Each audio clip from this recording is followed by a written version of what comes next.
একটা ব্যাপার না বললেই নয়, সেটা হচ্ছে যে বাংলার ছেলেদের খাওয়া দাওয়ার হ্যাবিট। আমি কালকেই পড়ছিলাম 70% ওয়েস্ট বেঙ্গলের ছেলেদের আয়রন ডেফিসিয়েন্সি আছে, এবং আয়রন ডেফিসিয়েন্সি থাকলে চোখ, ব্রেন সব কিছুতে ডেভেলপ করতে মুশকিল আছে। অর্থাৎ 70% পশ্চিমবঙ্গের ছেলে অলরেডি তাদের ব্রেনের পূর্ণ বিকাশ পাবে না তাদের আয়রন ডেফিসিয়েন্সির জন্য, যেটা খুব সেম। কারণ পশ্চিমবঙ্গে তো কলার অভাব নেই, রাইট?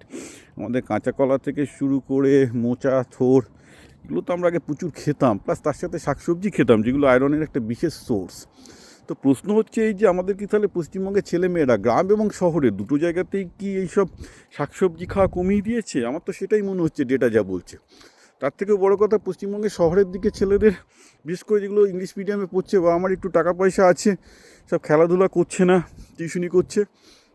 30-40%-এর বেশি ওবেসিটি। ইনফ্যাক্ট আরবান ওবেসিটির পরিমাণ 12%, কিন্তু যাদের অ্যাকচুয়ালি টাকা পয়সা আছে, মানে সব ইংলিশ মিডিয়ামে পড়াশোনা করছে, সেই সংখ্যাটা 30%-এর বেশি শর্ট আপ করেছে। অর্থাৎ দেখা যাচ্ছে যে সবাই বলছে একটিমাত্র ছেলে মেয়েকে তারা খুব ভালোভাবে মানুষ করবেন। কি করবেন? ভালোভাবে মানুষ করার সঙ্গে হচ্ছে তাকে ইংলিশ মিডিয়ামে স্কুলে দেওয়া, নটা করে প্রাইভেট টিউটর দেওয়া। ছেলেটা কি খেলো? ছেলেটার মানে চোখে চশমা উঠে গেছে, গর্বেরও ব্যাপার।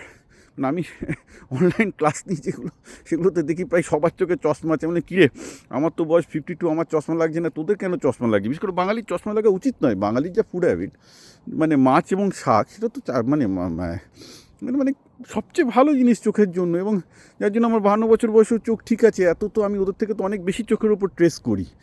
হ্যাঁ, কিন্তু এদের সব 12 বছর বয়স থাকতেই চোখে চশমা উঠে যাচ্ছে। অদ্ভুত ব্যাপার।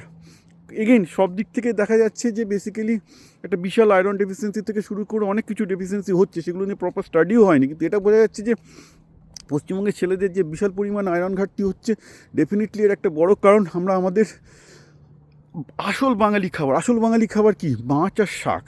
এবং মাছ আর শাক ব্রেনের জন্য ভালো, যার জন্য এতদিন বাঙালি বুদ্ধিমান ছিল। আপনি যদি মাছ আর শাক যদি বাচ্চারা ছোটোবেলা থেকে না খায়, এবং তার সাথে যদি শরীরিক এক্সারসাইজ মানে ফিজিক্যাল এক্সারসাইজ না করে, ব্রেনের জন্য যে মানে মিনিমাম যে হরমোনগুলো দরকার, যে নিউট্রিয়েন্টগুলো দরকার, সেগুলো কিন্তু পাচ্ছে না। ঠিক আছে, এটা আমি এর আগে বারবার করে বলেছি, লিখেওছি। আমি জানি না কতবার আমাকে একই ভিডিও করতে হবে। আমি বারবার করে বলছি, আপনারা ছেলেবেলের খাওয়া দাওয়ার ব্যাপারে যত্নবান হন। আর যাদের পকেটে পয়সা আছে তারা কিছু করুক আর না করুক, প্রথমেই আগে খরচ করবে টিউশনির পেছনে, ইংলিশ মিডিয়ামের পেছনে, তারপর যা বেঁচে থাকে তাই দিয়ে ছেলে মেয়েকে কোনো রকমের খাবে। আর হয় নাকি, ছেলে মেয়ের খাওয়ার পেছনে আগে আপনি সবচেয়ে বেশি খরচ করুন। আমাদের সময় রুল ছিল হচ্ছে আমরা মানে দিনে কয়েকটা মাছ, আমার সব বাড়ির সামনে নদী, অন্যরকম ব্যাপার ছিল, অনেক বেশি মাছ পেতাম, কিন্তু শাকও পেতাম প্রচুর। আগে কী হতো, বাঙালি প্রত্যেকের নিজস্ব একটা বাড়ি থাকতো, একটু জমি থাকতো, যেমন আমাদের 5 কাঠা জমির ওপর বাড়ি, তাতেই কলা গাছ থাকতো। হ্যাঁ, অতএব মোচা ফোচাও প্রতিদিনই আসতো বাড়িতে। আমরা মোচা খেতাম বোধহয় সপ্তাহে 3-4 দিনের বেশি।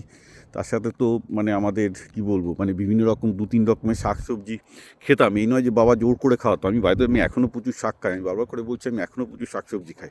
তো ঘটনাটা হচ্ছে এই যে শাক সবজি খাওয়ার হ্যাবিট, এটা যদি ছোটোবেলা থেকে না গড়ে তোলে, তাহলে তো এই আয়রন ডেফিসিয়েন্সি হবে, এবং আয়রন ডেফিসিয়েন্সি থেকে ব্রেনের ডেফিসিয়েন্সি হয়ে যাবে।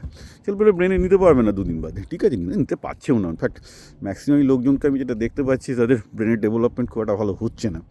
হ্যাঁ, মানে চোখে চশমা উঠে যাওয়া is one of the warning sign যে বেসিক্যালি সেক্ষেত্রে কিছু না কিছু ব্রেনের ডেফিসিয়েন্সি হচ্ছে।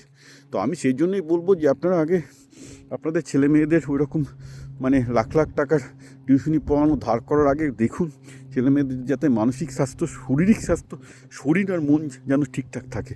আদারওয়াইজ কিন্তু আপনারা একটা ছেলের পেছনে খরচ করছেন, আলটিমেটলি ফ্রাস্ট্রেশনে ভুগবেন, কিচ্ছু হবে না। এবং ভুগছেও, প্রচুর ছেলেপেলে ভুগছে। তো আমি সবাইকে লেজিটিমেটলি সাবধান করে দিচ্ছি, ছেলেমেয়ের খাওয়া দাওয়ার ব্যাপারে যত্নবান হন, আর চেষ্টা করুন যাতে ছেলেমেয়েরা মাছ এবং শাক পছন্দ করে। এখন মাছটা নিয়ে একটু সমস্যা আছে, মাছে তো বিভিন্ন রকমের ওষুধ ফষুধ দিচ্ছে, শাকেও প্রচুর কীটনাশক থাকছে। This is a problem, I agree. কিন্তু উপায় তো কিছু নেই, কারণ মাছ আর শাক না খেলে তো ভালো ব্রেন ডেভেলপ করবে না। সেক্ষেত্রে মাছের বদল তাও প্রোটিন পাউডার নেওয়া যেতে পারে। Protein powder can be good substitute two fish. কিন্তু ফিশের তো ওমেগা 3 ফ্যাটি অ্যাসিড আছে, তাহলে সেক্ষেত্রে ওমেগা 3 ফ্যাটি অ্যাসিডগুলো অবশ্যই ইন্ডিয়াতে এখন প্রচুর সাপ্লিমেন্ট পাওয়া যায় ওমেগা 3, তাহলে সাপ্লিমেন্ট নিতে হবে প্রোটিন পাউডারের সাথে যদি কেউ মাছ খেতে না চায়। In fact if it is not let's say যে আপনার মনে হলো যেতে প্রচুর কীটনাশক আছে, ওষুধ আছে, কিন্তু শাকের তো কোনো বিকল্প নেই। শাক তো সব টাইপের শাক, যত বেশি খাওয়া যায় তত ভালো।